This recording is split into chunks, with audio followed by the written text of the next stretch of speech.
paraugas cando chama a chuvia, desvaran as piñas, detense o vento camiña o inverno, e pasea comigo da man campeando o temporal. O paraugas cando escampa pega a capa e descansa. Bueno, o reloxo. O latexo do reloxo non é do seu corazón. O dono é señor do tempo, é frío o calculador. Non sabe taquicardias nin baixadas de tensión. E se se lle acaba a corda, cara ao seu pesado son. Cando adianta ou atrasa, non precisa de lector. Non sofre este fin cansante, nin unha triste emoción. Se parasen os reloxos, sen horarios, sen obrigas, faríamos un recreo desde a mañá a tardiña. Bueno, a lámpara, prende un vento, con ela acabouse noite, tremendo un simple botón, faz o día cando compre, dentro ou fora das casas, en sitios e aparellos, como por arte de maxa, foxen as cebras do medo. A súa luz é un misterio, non se sabe de onde ven, nin tampouco onde se esconde e todo non se teme. A lúa é unha gran lámpada acesa, as montes de ceo, a súa forza é moi febre, non pode como un peñón. Poema o pan fresco recendente que cada día comemos, dende unha presa de trigo que se ventou un labrego, até higadinho de grans na terra me despida. Os grans levanse ao muíño para facelos fariña ben amasada, métese no forno quente e produce-se o milagre que alimenta a xente.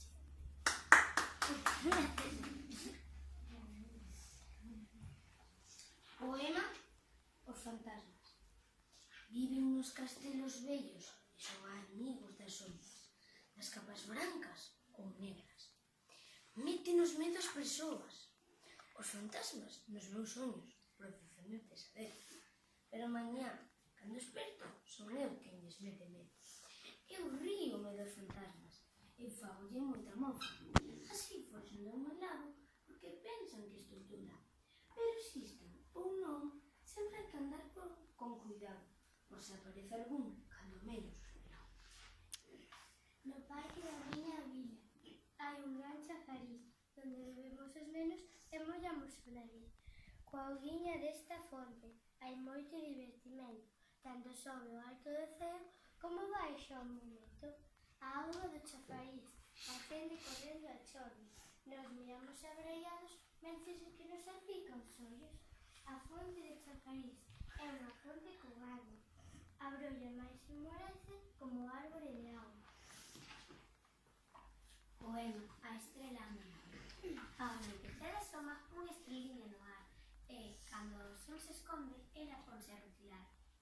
Navega polos meus soños e, cando a vou tocar, co seu vestido de prata, baixa correndo a nadar. Se nalgún soño me perdo, asiña me virá guiar. Ela é a miña fada e sempre me vai no mar. Para mirala outra vez, volverei a madrugar e preguntareille tamén se a serea oe cantar. Ao anoitecer asoma unha estreliña no ar, que, cando a lúa me reloce, ela ponse a bailar. A estrela, miña amiga, nunca se vai apagar. Cada noite as agachadas, con ela quero xogar. Poema O despertador. Tic-tac, tic-tac, tic-tac, na mesa de noite, o velador do forno avanza implacable marcando os minutos, testemunhas de sonos e de pesadelos, de insomnios e de silencios, para chegar á hora marcada e tocar teimudo. Busco cunha man a almofada para tapar os oídos, para coa outra buscar o botón para apagar. O amigo da madrugada non pode competir co galo na fasquía do seu campo. Poema O mocego. O mocego, un animal, non original, por certo, voa a gran velocidade, malia que parece cego, e por riba non pon ovos, como se fose un paxaro. Mientras é pequeno, mama ata que está criado, vive nas covas oscuras, sai para cazar, e cando quere descansar, ten que colgarse das patas. A noitiña voa debaixo, esquivando os obstáculos, porque leva o seu radar e todo un espectáculo.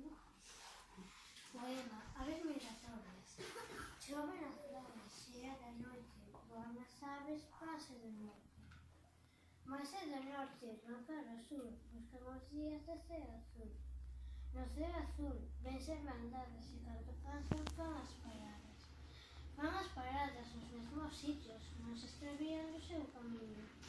No seu camiño, voltan ao sur, e traen as as a nova luz. O peto. Peto, copeteiro, no toro, dun castiñeiro. Peto, copeteiro, no toro, dun ameneiro. Peto, copeteiro, no toro, dun bidoeiro. Peto forte, na madeira, carpinteiro, de primeira. Fai un niño ben redondo, desde a boca hasta o fondo. Peto, a mí non me engañas, mesmo sin poderte ver. Sei que pechas nesta fraga, pola tarde e ao amanecer. Poema O rato de biblioteca. O rato de biblioteca o queixo non lle interesa. Como lle gustan os libros, xa come sopa de letras. O rato de biblioteca non é un rato calquera. Sabe historias amoreas, contos, lendas e poemas. O rato de biblioteca ten moita imaginación. Con tanta lectura xa pensa que é un león. O rato de biblioteca tenlle un gran respeto. Ninguén lle pode chamar ratiño analfabeto. Por iso eu quero ser un rato de biblioteca e vivir mil aventuras e moverme da banqueta. Aplausos.